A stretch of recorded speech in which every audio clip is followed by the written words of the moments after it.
오늘은 여호수아서 8장 30에서 35절 말씀, 하나님이 하나님 되게 하라라는 제목으로 우리가 함께 말씀의 은혜를 나누길 원합니다. 요단강을 건너서 하나님이 주신 땅을 이제 차지하기 위해서 이스라엘 백성들은 많은 전쟁을 했어야 했습니다. 바로 오늘 본문, 우리가 읽었던 본문 앞서 여리고성의 전쟁이 있었습니다. 여리고성은 정말 튼튼한 성이었기에 많은 희생을 각오하고 해야 했던 전쟁이었습니다. 그러나 이스라엘 백성들이 이 여리고성을 어떻게 승리합니까? 하나님의 지시함에 따라서 이스라엘 모든 사람들이 여리고성을 빙글빙글 돌았더니 성곽이 무너졌습니다. 전적으로 하나님의 도우심 속에, 하나님의 은혜 속에서 승리한 전쟁으로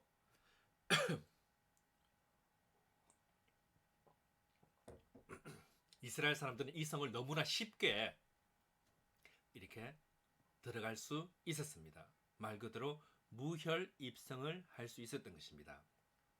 그리고 이 여리고성 다음에 이어진 전쟁이 이제 아이성 전쟁입니다. 이 기적을 맛보았던 여리고성과는 달리 오늘 본문의 배경이 되는 이 아이성 전투에서는요, 이스라엘 백성에게서는 더 큰 또 다른 의미가 부여되어집니다. 그 이유가 뭐냐면요, 이 아이성 1차 전투에서 이스라엘 백성은 패배했습니다. 전쟁에서 져버린 것입니다. 그리고 2차 전투에서 승리하게 됩니다. 아이성은 가나안에 들어가기 전에 그냥 지나가면 되는 성입니다. 아주 작은 성입니다. 그렇게 어렵지 않은 성입니다. 가나안에서 가장 힘든 성이라고 말할 수 있는 여리고성은 너무 쉽게 무너졌고, 이제 성 같지도 않은 성, 그냥 지나가면서 공격 한번 하면 무너질 성, 이것을 정복하고 지나가면 되는데 이스라엘이 진 것입니다. 이제 이 아이성만 지나가면 가나안을 향해서 탄탄대로가 열릴 것이다 라고 생각했습니다. 그런데 이 첫 번째 아이성 전쟁에서 져버린 것입니다. 전쟁에서 지니까 여호수아가 하나님께 불평을 합니다. 이 여호수아라는 인물이 언제 한번 불평한 적이 있었습니까? 40년 광야 생활 가운데서도 40년 전에 가나안 땅을 정탐할 때도 그들은 우리의 밥이야 라고 말했던 믿음과 확신으로 가득 찬 사람입니다. 광야 40년 동안 그 어려운 그 어떤 순간에도요, 불평 한번 하지 않았던 여호수아예요. 성경에 그런 기록이 없습니다. 그런데 오늘 본문 이전에 여호수아가 불평을 합니다. 여호수아서 7장 6절에서 8절 말씀입니다. 이렇게 이야기합니다. 여호수아가 옷을 찢고 이스라엘 장로들과 함께 여호와의 궤 앞에서 땅에 엎드려 머리에 티끌을 뒤집어 쓰고 저물도록 있다가 이르되, 슬프도소이다 주 여호와여, 어찌하여 이 백성을 인도하여 요단을 건너게 하시고 우리를 아무리 사람의 손에 넘겨 멸망시키려 하셨나이까? 우리가 요단 저쪽에 만족하게 여겨 거주하였다면 좋을 뻔하였나이다. 주여, 이스라엘이 그의 원수들 앞에서 돌아섰으니 내가 무슨 말을 하오리이까?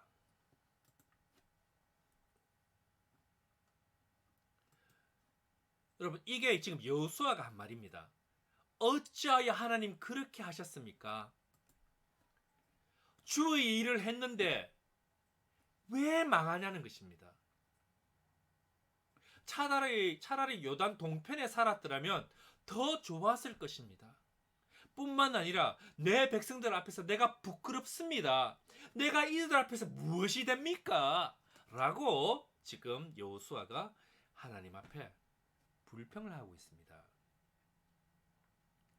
이런 불평과 과정 이후 이제 실패를 이겨내고 이제 아이성을 점령하게 되었습니다. 자, 1차전에서 졌어요. 그리고 불평은 했지만 2차전에서 다시 전쟁을 해서 이겼습니다. 이스라엘 군대가 아이성을 이기고 돌아옵니다. 당당하게 귀향하고 있습니다. 이제 어떤 일이 일어날 것 같습니까?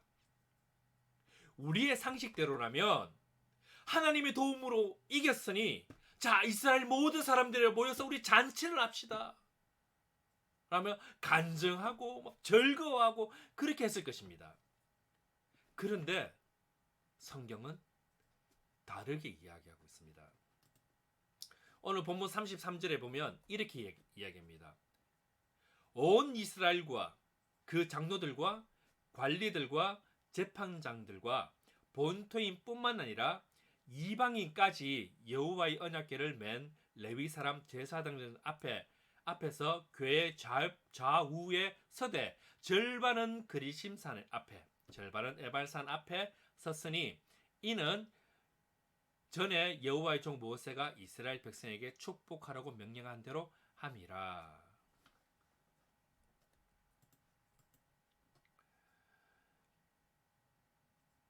장로, 관리, 재판장, 본토인, 이방인까지 다 일단 모았다는 것입니다. 아이부터 노년에 이르기까지 이스라엘 사람이건 아니건 다 모았습니다. 그리고 하나님 앞에서 예배드리며 선포했습니다. 전쟁에서 한번 실패한 사람들이 다시 도전해서 승리를 얻었습니다. 언제든지 실패할 수 있다는 불안감을 가지고 있던 사람들을 다시 무장시켜 전쟁에 나갔다가 승리하고 돌아오는 사람들과 그 가족들과 온 나라에게 격려하고 축하하고 잔치를 열었더라면 좋았을 것인데 오늘 본문의 여호수아는요, 격려는커녕 그 입에서 승리의 노래를 못 부르게 합니다. 그리고 그리심산과 에발산에서 하나님께 예배드립니다. 오늘 말씀을 통해서 우리는 아마 이런 질문을 던질 수 있습니다. 하나님, 어떻게 하면 이들처럼 실패를 넘어서 기뻐할 수 있는, 승리할 수 있는 복을 누리며 살 것인가? 이런 질문을 우리는 던질 수가 있습니다. 여러분, 축복을 누릴 수 있는 방법이 무엇입니까? 우리가 너무나 좋아하는 축복의 말씀 중에 신명기 28장에 나오는 축복의 말씀이 있습니다. 신명기 28장 3절에서 6절 말씀입니다. 성읍에서도 복을 받고 들에서도 복을 받을 것이며 내 몸의 자녀와 내 토지의 소산과 내 짐승의 새끼와 소와 양의 새끼가 복을 받을 것이며 내 광주리의 떡 반죽 그릇이 복을 받을 것이며 네가 들어와도 복을 받고 나가도 복을 받을 것이니라. 우리가 너무나 잘 알고 있는 복에 관계된 말씀입니다. 제가 신학교 다닐 때 이런 제 동기가 한 명 있었습니다. 그 동기는, 그 친구는요, 시골에서 살아야겠던 친구입니다. 시골에서 살아야겠던 친구인데 원래 재밌는 친구예요. 사역도 재밌게 하는 친구인데 이 친구는요, 전도사인데 안수를 한대요. 그래서 우리가 안 된다. 너도 조심해라. 너 그러다가 큰일 난다. 너 안수기도 잘못하면 큰일 난다 했는데 자기는 사람한테 안수하는 게 아니라 동물들 붙잡아 놓고 안수한대요. 어느 집사님 집에 가서 송아지 소 붙들어 놓고 이 새끼가 튼튼하게 태어나게 해달라고 안수기도 해주고 아프면, 동물이 아프면 가서 안수기도 해주세요. 이런 친구가 있었습니다. 오늘 이 본문의 말씀이 뭡니까? 네가 나가도 복을 받고 들어와도 복을 받고 그릇마저도 복을 받고요, 자녀도 복을 받고 다 좋아하는 말씀입니다. 근데 이게 하나님의 약속입니다. 저는 이 약속의 말씀이 여러분, 우리 모든 예배자들 가운데 임할 수 있기를 축복합니다. 하나님이 하나님의 백성에게 하신 말씀입니다. 그런데 문제는요, 이 축복이 모든 사람에게 해당되는 것이 아니다는 것입니다. 그게 문제입니다. 우리는 예수 믿고 신앙생활을 하면 그것이 나의 축복이 될 것이라고 생각합니다. 교회 다니면 모두가 축복을 받는다라고 생각하는 것은요, 잘못된 생각입니다. 오늘 본문도 전쟁에서 승리했습니다. 앞서 한번 실패한 전쟁을 다시 승리한 것입니다. 그 순간에 요수아가 그리심산과 에발산에 간 것입니다. 자, 화면에서 보기에 옆에 글자 보이죠? 오른쪽이 에발산, 왼쪽이 그리심산입니다. 그리심산이 축복의 산이고 오른쪽 에발산이 저주의 산입니다. 전쟁에서 승리하고 돌아온 여호수아가요, 이스라엘 사람들을 이 평지에 다 오게 해서 양쪽에 설합니다. 그리고 자기는 어디에 올라갔습니까? 에발산, 저주의 산에 올라갔습니다.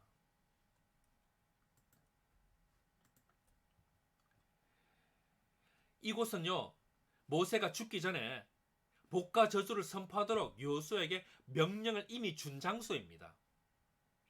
신명기 11장 26절에서 29절 말씀을 잠시 보도록 하겠습니다. 신명기 11장 26절에서 29절 말씀입니다.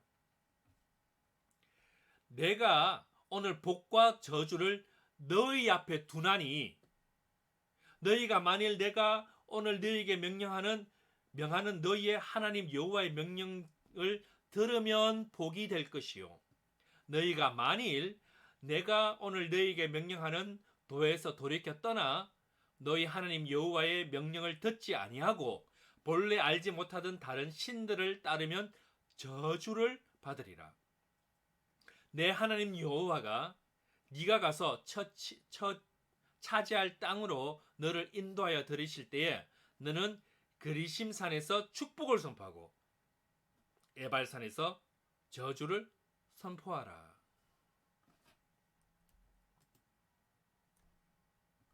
그리심산에서 축복을, 에발산에서 저주를 내렸습니다. 방금 우리가 읽은 신명기 28장은요, 그리심산에서 선포된 축복이고요. 우리가 읽지 않았지만 신명기 28장 어떤 내용이었습니까? 28장의 그리심산의 축복은 네가 들어가도 복을 받고 나와도 복을 받고 뭘 하든지 복 받는 겁니다. 그리고 27장 우리가 읽진 않았습니다. 그러나 신명기 27장은요, 에발산에서 선포된 저주의 내용들이 쭉 기록되어 있습니다. 모세의 말대로 요수아가 모세가 말한 것을 기억하고 더 깊이 가나안 땅으로 들어가기 전에 그리심산과 에발산에 간 것입니다. 이 상황에서 우리가 주목해야 할 것은 지금 이곳에 모인 그 그리심산과 에발산에 모여 있는 모든 사람들이요, 그리스도인이라는 사실입니다. 그리스도인이라는 사실. 함께 있었던 이방인들, 본토인뿐만 아니라 거류인 이방인들도 그리스도인이었다는 사실입니다. 모든 사람, 모든 인간은 복을 받기를 원합니다. 그러니 여호수아가 전쟁이 끝난 이후에 이제 승리하고 돌아온 이스라엘 백성들에게 복을 얘기했다면 여호수아는 어쩌면 좋은 지도자로 역임을 받을 수 있었음에도 여호수아는 지금 뭘 하고 있습니까? 복과 저주를 함께 말하고 있습니다. 그리고 자기는 복의 산에 있는 것이 아니라 저주의 산에 서 있습니다. 방금 읽었던 우리 본문의 말씀에 따르면요, 이스라엘 사람들에게 여호수아는 저주를 선포하는 에발산에 올라갔습니다. 본문 30절이었습니다. 여호수아는 이스라엘 사람들로 하여금 순종하지 않으면 어떤 일이 일어났는지 분명히 너희들이 보았을 것이야 라고 행위로 지금 보여주고 있는 것입니다. 우리도 어떻습니까? 교회에서 예배도 드리고 자기 생각으로 신앙생활을 열심히 합니다. 그러면 당연히 복이 임해야 한다고 생각합니다. 그런데 성경은 그렇게 말하고 있지 않다는 것입니다. 우리도 신앙생활을 하고 나름대로 믿음 생활을 한다고 하지만 하나님은 우리에게 축복과 저주를 선택하라고 우리에게 말하고 있다는 것입니다. 많은 사람들이 교회 다니고 봉사하고 섬기면 복을 받는다라고 생각합니다. 그래서 때로는 요수아처럼 불평합니다. 하나님, 내가 하나님을 위해 이런 일도 하고 저런 일도 하고 목사로 섬기고 있는데 왜 내 목회를, 왜 내 사역을, 왜 내 가정을 힘들게 만들어서 세상 사람들 앞에서 나를 망신스럽게 하냐, 이겁니다. 주의 일을 한다고 모든 것이 성공한다고 생각하면요, 여러분, 착각입니다. 저도 20년 넘게 사역을 했더라고요. 되돌아보니까 벌써 20년 넘었습니다. 25년 가까이 가더라고요. 20년 넘게 사역하면서 내가 하는 모든 사역들이 다 주의 일이라고 생각했습니다. 그래서 내가 했던 사역이 잘 되면 하나님과 나의 합작품으로 잘 된 것이라 생각했고, 잘 안 되면 하나님께 원망 비슷하게 했습니다. 하나님, 내가 그렇게 기도하고 준비했는데 이게 왜 이렇게 됩니까? 하나님, 그렇게 기도하고 준비했는데 왜 내 사역 가운데 수련회 갔는데 왜 사람이 다칩니까? 그것 때문에 내가 왜 응급실에 가야 되고 병원에 가야 되고 수련회 장 왔다 갔다 하면서 왜 나를 이렇게 만듭니까? 행사에 앞서서 리허설까지 했는데 왜 본 행사 앞에서 갑자기 장비가 작동이 안 됩니까? 그렇게 했던 태신자 결신의 날 때 10%도 안 오면 하나님, 제가 뭐가 됩니까? 열심히 사역했는데 뭔가 마음이 지쳐가는 내 모습과 기쁨을 잃어가는 내 모습을 보면서, 야, 나 같은 게 사역을 더 해도 되나? 하나님, 내가 사역을 더 해도 됩니까? 라고 저도 하나님께 물어본 적이 한두 번이 아닙니다. 부끄럽지만 여러분 앞에 서 있는 목사의 모습이기도 합니다. 성경은요, 세상 모든 사람들을 향해서 이야기합니다. 그런데 오늘 본문은 조금 다릅니다. 성경이 다른 모든 것들은 세상 모든 사람들을 이야기하는데 오늘 본문은 조금 달라요. 오늘 본문에서 하나님을 믿지 않는 사람들에게는 하나님 오늘 관심도 없습니다. 오늘 본문의 말씀은요, 하나님을 믿는 사람들을 향해 이야기하고 있습니다. 하나님을 믿는 우리에게, 하나님 믿는 당신에게 복과 저주가 있다는 사실입니다. 보통은 무엇으로 우리가 축복을 받을 수 있을까라고 질문을 합니다. 무엇으로 우리가 축복을 받을 수 있을까? 근데 오늘 본문은요, 질문이 다릅니다. 오늘 본문은요, 우리가 어떻게 하면 축복을 선택할 수 있을까? 내가 복을 받는 것이 아니라 내가 어떻게 하면 축복을 선택할 수 있을까? 라는 질문이 더 맞습니다. 어떻게 하면 축복을 선택할 수 있습니까? 그리심산과 에발산에 모든 회중이 모였다라고 시작합니다. 다시 말해서요, 복과 저주를 논하기 전에 먼저 교회 공동체에 들어가야 한다는 것입니다. 일단 이스라엘 공동체에 속해 있는 사람들에게 축복이든지 저주든지 선택할 수 있는 선택의 기회라도 주어진다는 사실입니다. 요즘 말로 하면 무엇입니까? 교회는 나와야 교회 예배는 드려야 뭡니까? 선택의 기회가 주어진다는 것입니다. 여러분, 교회에 나오면요, 반드시 거쳐야 할 과정이 있습니다. 성경 공부의 과정이 아닙니다.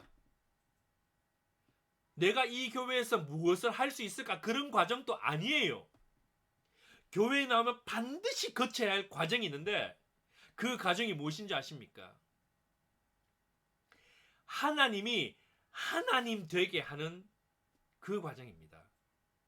하나님이 나의 하나님이 되게 하여야 하는 것입니다. 그런데 우리 대부분은 여기서 실패합니다. 이 땅에 많은 그리스도인들이 실패하는 이유가 무엇입니까?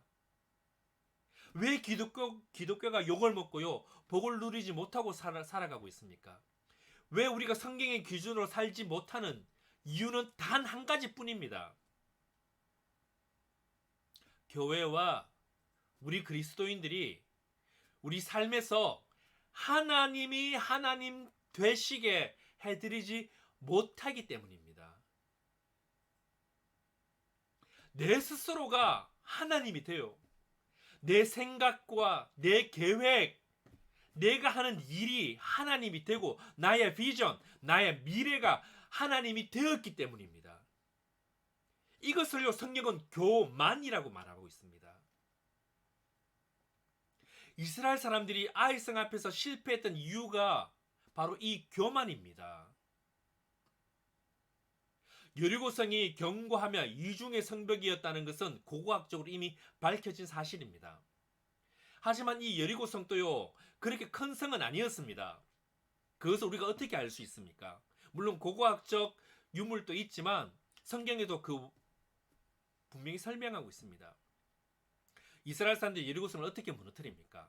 하루에 7바퀴, 하루에 한 바퀴, 제7일째 7바퀴를 돕니다. 다시 말해서 총 13바퀴 돕니다. 바꾸어서 말하면요, 하루 7바퀴, 하루 만에 7바퀴를 돌 수 있을 만한 성이라는 겁니다. 이스라엘 한 명이 도는 게 아니라 60만 명이 되는 사람이 하루 만에 돌 수 있는, 하루 만에 7번을 돌 수 있는 사이즈밖에 안 되는 성입니다. 그런 성을 하나님의 은혜 가운데 승리합니다. 그것보다 훨씬 작은, 이스라엘 사람들이 생각하기에 저 성은 60만이 아니라 3,000명만 가도 우린 이길 수 있다. 3,000명만 가도 이길 수 있다고 생각한 성입니다. 그래서 3,000명만 올라가서 져버립니다.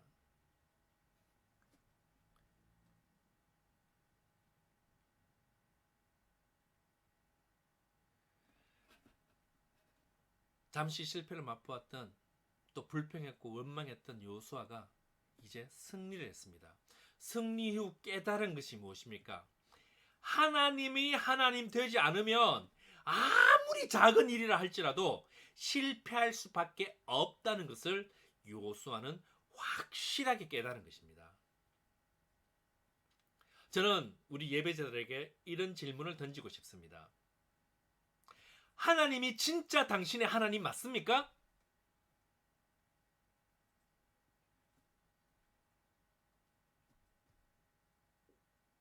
솔직하게 돈이나 명예나 사람이 먼저 아닙니까?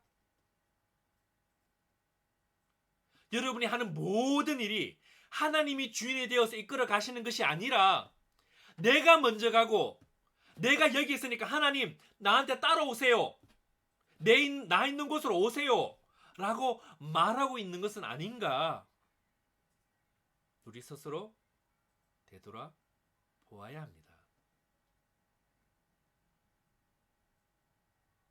모세는 축복과 저주의 산에서 분명히 이렇게 말했습니다. 신명기 11장 28절, 너희가 만일 내가 오늘 너희에게 명령하는 도에서 돌이켜 떠나 너희 하나님 여호와의 명령을 듣지 아니하고 본래 알지 못하는 다른 신들을 따르면 저주를 받으리라. 말씀을 떠나 교만하고 우상 숭배하면 저주를 받는다. 다른 말로 하면 무엇입니까?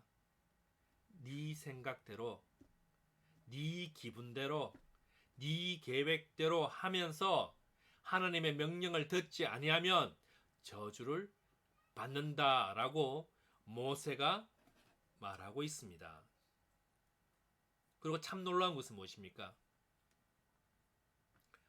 하나님은 불순종과 우상 숭배를 동일선상에 두고 있다는 사실입니다. 도를 떠나는 불순종과 다른 신을 섬기는 것이 하나님 보시기에는 똑같다라고 말하고 있습니다.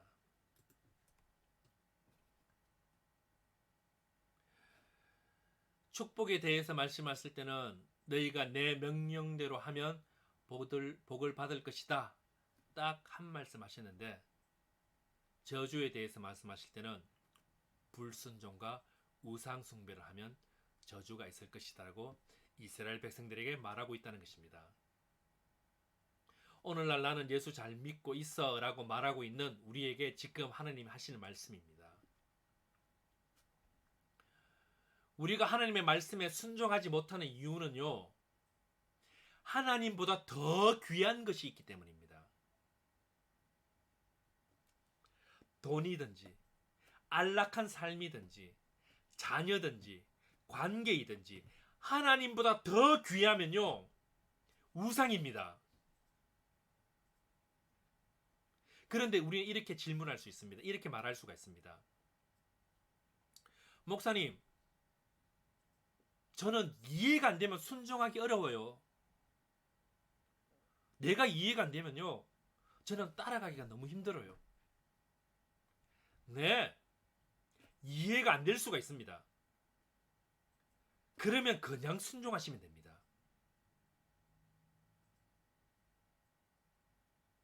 말씀의 순종에 대해서 여러분 평가하지 않기를 바랍니다. 성경의 말씀을 평가하는 순간 당신이 하나님이 되는 것입니다.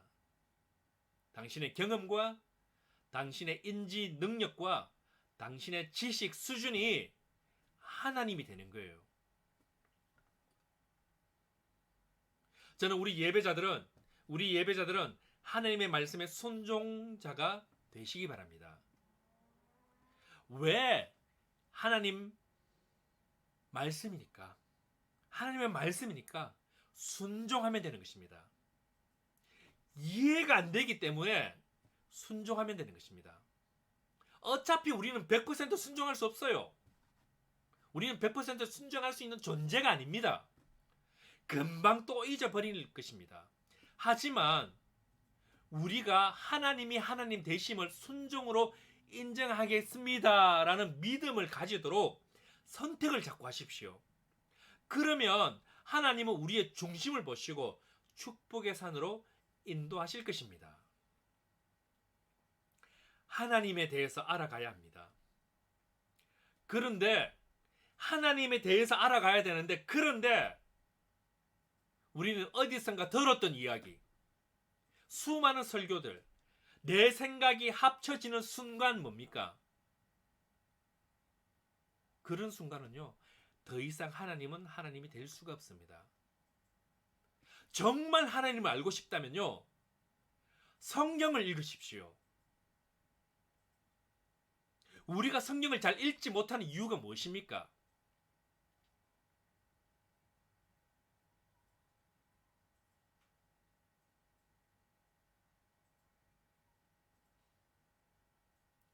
예, 시간이 없기 때문이기도 합니다. 또 무슨 말인지 알 수 없기 때문일 수도 있고요. 그런가 하면요, 하나님이 내 삶의 주인이 되시면 내 삶이 불편해지기 때문입니다. 그것을 알기 때문이에요.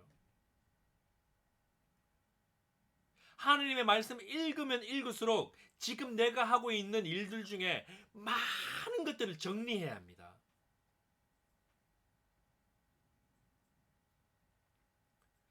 내가 하나님, 그건 맞지 않아요 라고 주장하는 모든 것들을 포기해야 됩니다. 그리고 성경 말씀을 읽으면요, 하나님 당신이 맞습니다 라고 우리는 동의를 해야 됩니다. 우리가 적당한 선에서 하나님을 믿으면요, 우리 구원에는 문제가 없을 수 있겠지만 하나님의 축복을 제대로 누리고 살지 못할 것입니다. 이건 나의 말이 아닙니다. 성경이 그렇게 말하고 있습니다. 신명기 11장 26절 말씀입니다. 내가 오늘 복과 저주를 너희 앞에 두나니, 복과 저주를 너희 앞에 두나니. 말씀이 분명히 말하고 있음에도 내 생각은 달라. 요즘 세상에 이건 아닌 것 같아요 라고 말한다면 이건 순종이 아닙니다. 순종함으로, 결심함으로 하나님이 당신의 하나님이 되도록 하신다면 그토록 원하던 복이 저절로 굴러 온다는 것입니다. 그 복이 어떤 복이었습니까? 성읍에서도 복을 받고 들에서도 복을 받을 것이며 내 몸의 자녀와 내 토지의 소산과 내 짐승의 새끼와 소와 양의 새끼가 복을 받을 것이며 내 강주리와 떡 반죽 그릇이 복을 받을 것이며 네가 들어와도 복을 받고 나가도 복을 받을 것이라.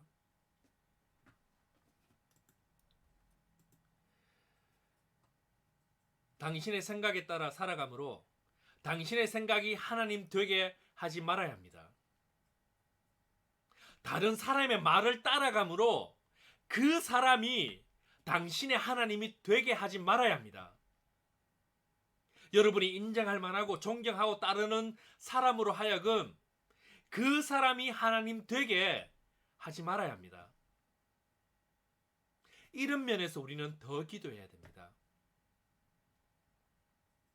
보통 우리가 하는 기도는 나에게 필요한 것, 부족한 것, 문제인 것을 채워주세요.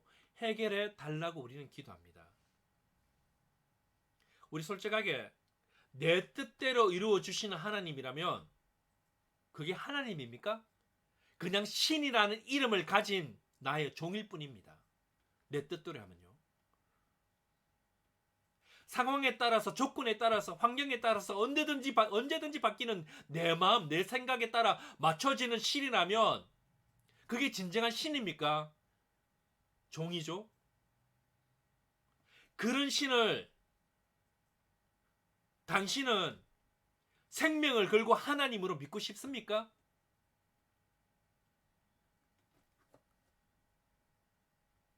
우리가 믿는데 왜 이렇지요? 우리가 딴짓했나요? 하나님이 가나안 정복하라 해서 했는데 왜 지게 되었나요? 지금 이것이 여호수아가 하나님께 한 질문입니다. 왜 그렇습니까? 왜냐하면요, 여리고성을 점령할 때는 하나님이었지만 아이성에서는 하나님이 아니었기 때문입니다. 이 시간 우리가 기억해야 할 것은 우리 삶의 문제는요, 우리의 문제가 아닙니다. 문제의 크기도 문제가 안 되고요, 문제의 시기도 문제가 안 됩니다. 우리가 하나님을 나의 하나님으로 믿을 때 우리가 겪는 문제는 더 이상 나의 문제가 아니라 하나님의 싸움이자 하나님의 전쟁이 되는 것입니다. 하나님이 주인이 되어야 합니다. 오늘 우리가 반드시 기억해야 할 것은요, 내가 너의 하나님됨을 알지어다입니다. 너의 생각과 계획, 가정과 직장과 사업과 교회 등 무엇이든지 내 뜻대로 되어지는 것을 너희가 알지어다 라는 음성이 우리 예배자들 가운데 들려지기를 축복합니다. 레위기 22장 33절은 이렇게 말씀하고 있습니다. 너희 하나님이 너희의 하나님이 되려고 너희를 애굽 땅에서 인도하여 낸 자니 나는 여호와이니라. 너희의 하나님이 되려고, 너희의 하나님이 되려고. 하나님께서 이스라엘 백성들을 출애굽시키신 이유가 무엇이라고 말하고 있습니까? 너희의 하나님이 되려고 출애굽시켰다는 것입니다. 보통 우리가 출애굽 사건을 죄에서 해방, 노예에서부터 해방으로 많이 비유됩니다. 그런데 성경은 하나님이 하나님 되기 위해서 출애굽했다라고 말하고 있다는 사실입니다. 우리가 예배드리는 목적이 무엇입니까? 하나님이 지시한 것을 순종함으로 하나님이 하나님 되게 하기 위해서입니다. 이것은 단지 교회 활동에 국한되는 것이 아닙니다. 우리가 먹고 자고 가정을 만들어가고 직장을 다니고 사업을 하고 정치, 경제, 문화, 예술을 하는 이유가 무엇입니까? 이런 것들을 통해서 하나님의 영광을 드러내라는 말씀의 순종함으로 뭡니까? 하나님이 하나님 되게 하려고 하는 것입니다. 당신의 삶이 하는 모든 일이 하나님이 하나님 되게 하기 위한 일로 고백하셔야 합니다. 어떻게 할 때 여러분의 가정과 교회와 삶의 모든 장소에서 하나님이 일하셔서 여러분이 생각지도 못한 놀라운 일을 경험하게 될 것이고, 이를 통해 하나님이 하나님됨을 알게 될 것입니다. 지금 우리에게 필요한 것은 무엇입니까? 이론도 아니고 원리도 아닙니다. 오로지 순종입니다. 말씀을 맺겠습니다. 주일날 설교 한번 들었다고 여러분의 신앙이 온전해질 수 있다라고 생각하는 것은 착각입니다. 스스로 하나님을 만나야 합니다. 하나님이 나의 하나님이 되지 않으면요, 여전히 내 생각, 내 기준에 빠져 살아갑니다.